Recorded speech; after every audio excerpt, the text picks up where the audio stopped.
In this lesson, we'll import the photograph of the artist. We'll use the sketch to help us resize the photograph. I'll show you how I created the photograph with Adobe Firefly, and then we'll remove the background with the Remove Background button. Open the Album Assets folder and select Firefly Gemini Flash.png and drag it into the design.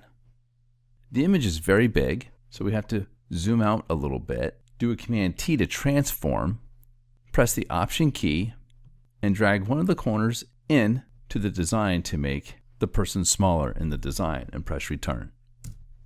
Double-click on the hand tool to fit inside the preview window of Photoshop. Bring the sketch layer to the top, and let's bring the opacity down on that so we could use that as a reference to where this photo is going to be placed.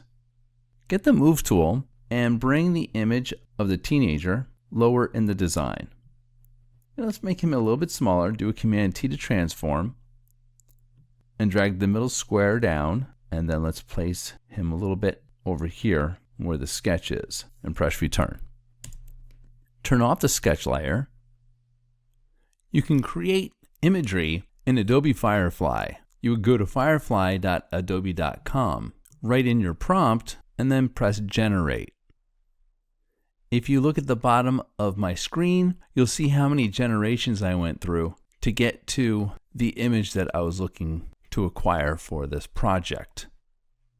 And on the Firefly Gemini Flash, and in the Properties panel, let's click on the Remove Background button. I just noticed the checkerboard pattern back here, and I remembered that on the black layer we brought the opacity down. So let's bring the opacity back up to 100. And we can do a Command S to save. This lesson will continue in the next video.